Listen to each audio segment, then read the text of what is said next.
Bonjour à tout le monde. Donc aujourd'hui c'est pas mon frère qui fait la présentation. De toute manière il bosse qu'à moitié.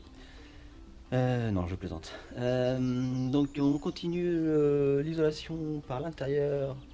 Par l'intérieur, entre les montants et par l'extérieur. Donc là c'est un mur assez facile puisque c'est un mur sans ouverture. Donc ça va être que du remplissage avec des panneaux complets. Donc ça devrait aller plutôt vite. Et après, on mettra un pare-pluie, pas un pare-pluie noir comme celui-là, mais un pare-pluie argenté. Car ici, il y aura un bardage bac acier. Donc, enfin, le pare-pluie, on va dire argenté, va normalement réfléchir davantage les UV, la chaleur, et donc transmettre beaucoup moins la chaleur au mur. Voilà. Bon. Allez, on commence. Je vous montre pas tout et on vous mettra en accéléré.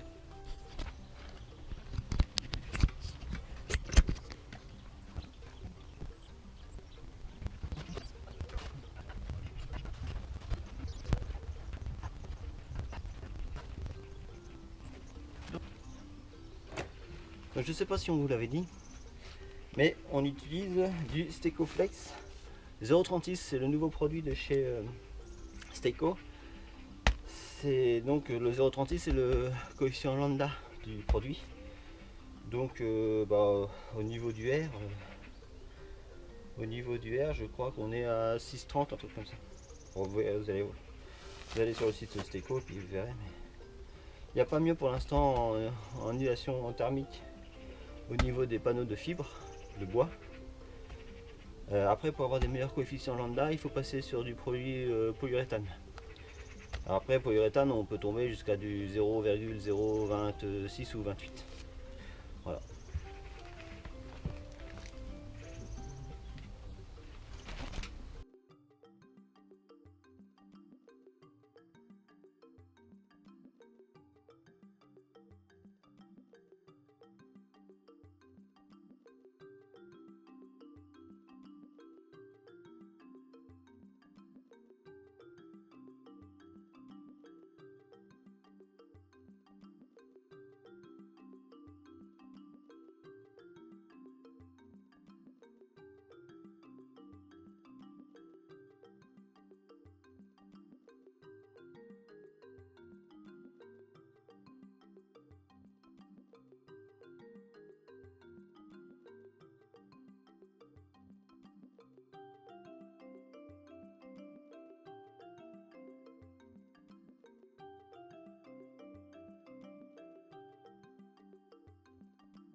Donc, vous allez voir si un jour vous faites comme nous, vous faites de l'isolation bois.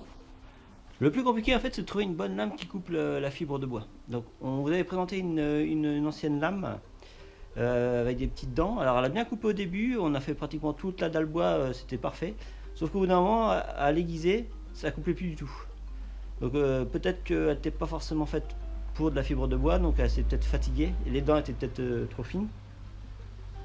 Grosso modo, on avait des dents comme ça. Sur l'autre, on avait des dents comme ça. Et maintenant, donc j'ai racheté celle-là, qui est qui est très rigide quand même, qui doit faire environ 1 mm 5. Et vous voyez les dents là, c'est vraiment des vagues, c'est des vagues. Donc je vais essayer ça, on va voir si ça coupe bien ou pas, voir si les coupes sont propres. Mais c'est vraiment ce qu'il y a de plus contraignant dans la fibre de bois, c'est de trouver vraiment une lame qui satisfait quoi. Parce que sinon vous pouvez perdre énormément de temps à faire des découpes. C'est que dommage quoi, parce que bon, on n'a pas que ça à faire. Donc je vais essayer ça, puis vous voyez en même temps, on regarde ce que ça donne.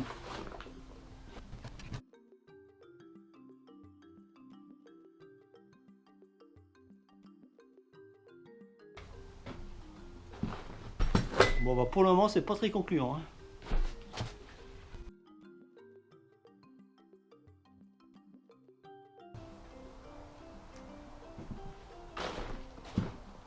Bon, la coupe elle est pas terrible. Hein.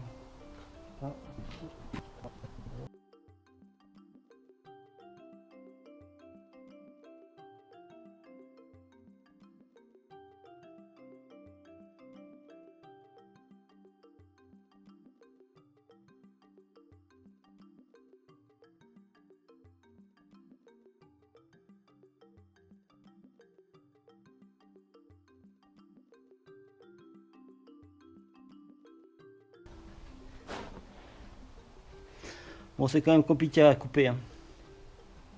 Ça le fait, mais faut être patient.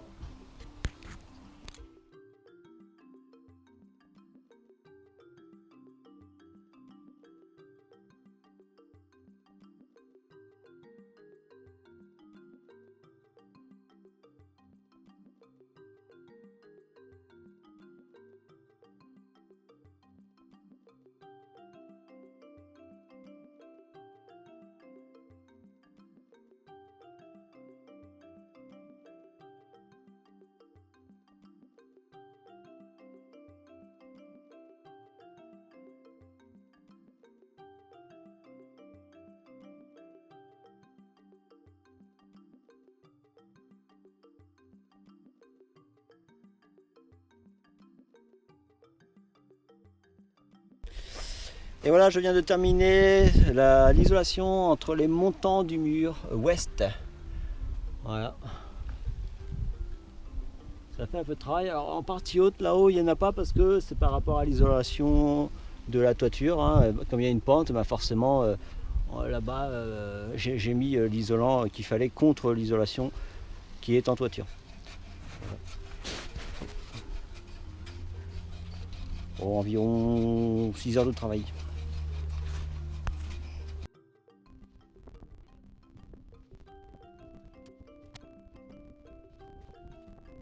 Alors, même si le tasseau qui sert au départ de l'isolant est censé être bien horizontal, on ne sait jamais, des fois le fait de visser le tasseau dans la LVL, il a pu bouger, ou même des fois avec le bois qui est légèrement déformé. On préfère quand même vérifier au niveau pour être bien sûr de partir bien horizontalement, puisque après tout en découle. Donc ça c'est quand même important de vérifier, hein, ça mange pas de pain et c'est rapide et voilà. Ensuite donc on continue toujours à fixer donc avec des pointes, donc des pointes de 90. Comme ça permet des stables, surtout vous voyez en plus il y a du vent, on le voit bien, donc ce serait dommage que tout tombe avant qu'on ait posé les tasseaux. Et pour ceux qui se poseraient la question, donc sous le tasseau de départ tout en bas, alors faut pas vous inquiéter, sur le tasseau on viendra fixer donc les fameuses grilles anti-rongeurs. Alors on les a déjà, hein. On les posera une fois qu'on aura fini de poser les tasseaux et les voliges, on viendra poser la grille anti-rongeur qui viendra se fixer justement sur ce tasseau en même temps. Donc il sert non seulement au départ de l'ITE, mais en plus à la fixation de la grille anti-rongeur, parce qu'il faut savoir que les petits rongeurs, voire même les insectes, hein, mais surtout les rongeurs aiment bien tout ce qui est fibre de bois ou même le polystyrène, ça peut arriver. Donc voilà, il faut bien le protéger, c'est super important ça.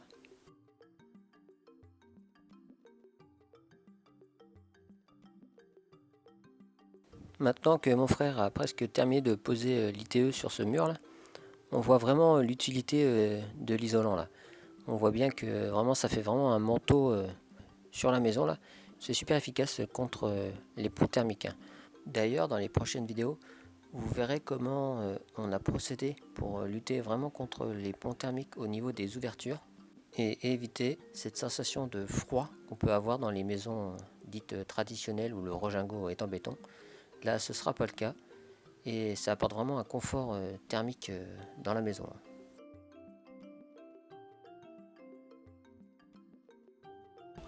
Donc aujourd'hui je continue le mur ouest.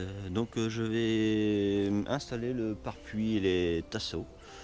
Donc j'espère que j'aurai fini ça dans la matinée. Mais bon, la difficulté c'est la hauteur du mur, hein, plus de 3,50 m, donc forcément il faut travailler sur une échelle. Donc bon, ça augmente les délais forcément.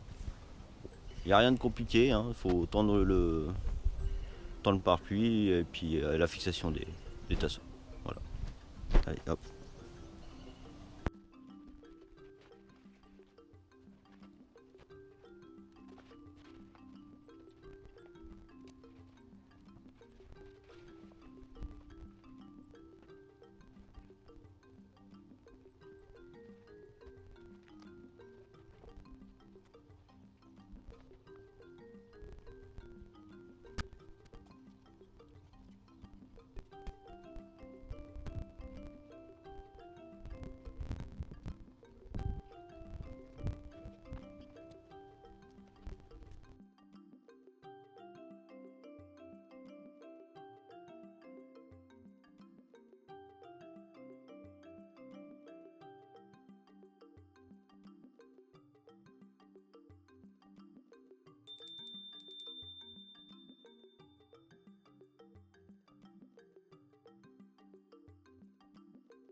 Alors, si vous avez regardé notre dernière vidéo, vous êtes en train de vous demander pourquoi on met un scotch pour jointer les deux membranes, donc par pluie argentée. Alors, pour ceux qui n'auraient pas vu, je fais un petit rappel. Effectivement, d'après le DTU 41.2, si on a un bardage à joint fermé, donc nous ici ce sera bac acier, c'est pas du clairvoie. Donc en théorie, on n'est pas obligé de venir mettre un scotch pour jointer les membranes comme ceci. Hein. Juste un recouvrement de 100 mm aurait suffi. Mais bon, nous on préfère toujours assurer le coup et en rajouter un.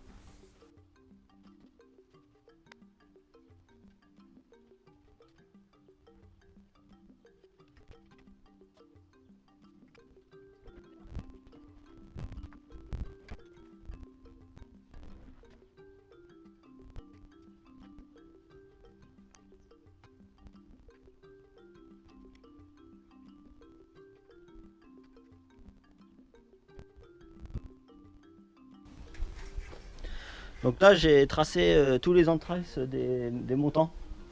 Parce que bah, on les voit pas à travers forcément. Hein, donc ils sont tracés sur le PDM là-haut, ils sont tracés en bas. J'ai fait la verticalité avec un niveau à bulle. Donc normalement je devrais pouvoir taper dans le mille pour visser les tasseaux dans les montants. Voilà, à travers l'isolant.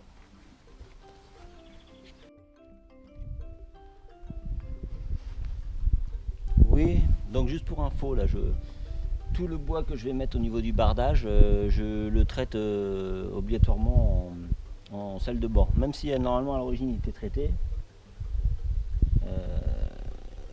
je rajoute du sel de bord.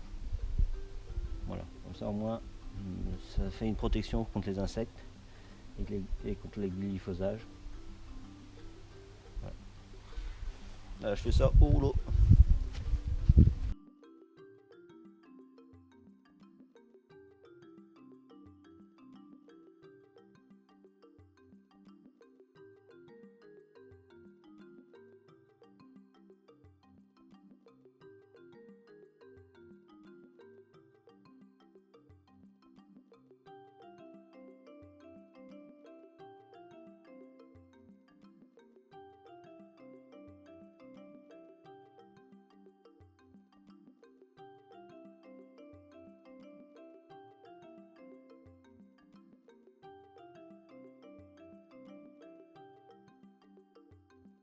Allez, même si les tasseaux sont axés sur le trait, un petit coup de niveau, ça mange pas de pain.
Vous voyez là sur les tasseaux là, parfois on n'a pas le même. On a un bon résultat d'ailleurs. Là, vous avez vu? La bulle est droite là. Hein. Et vous voyez là? Donc quand on mettra des tasseaux comme ça là, ce qu'on fera, c'est qu'on viendra mettre des cales en bois pour revenir retrouver le bon niveau quoi. On mettra des cales et après on clouera à travers. Ce qui est important, c'est d'avoir le bardage droit comme ça.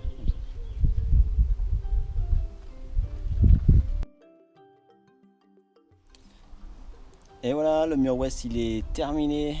Et il nous restera plus qu'à mettre maintenant les voliges et ensuite le bac acier. Le bac acier, ouais. Voilà. C'est un peu long, mais ça se fait bien quand même, hein. C'est pas des éléments très lourds, donc finalement c'est facile à faire.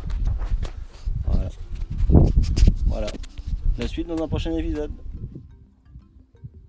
Alors mon frère vient de vous dire qu'il avait fini la partie ouest effectivement, et moi je vais apporter quelques compléments d'information.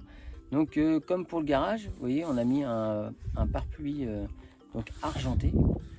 Alors pourquoi argenté? Tout simplement, donc je me répète, tout simplement puisque ici il y aura un bac acier par-dessus, donc bon, là il y aura les voliges comme il expliquait, il y aura le bac acier, et le bac acier forcément l'été, et ben c'est de l'acier, donc ça, la chaleur, il va faire vraiment très chaud derrière. Et donc la particularité du pare-pluie argenté, c'est que c'est le seul on va dire composant chimique, l'argent quoi. Donc je sais pas si c'est du argent, voilà. C'est le seul composant chimique qui est capable de renvoyer les infrarouges en fait. Donc les infrarouges, donc c'est tout ce qui est chaleur.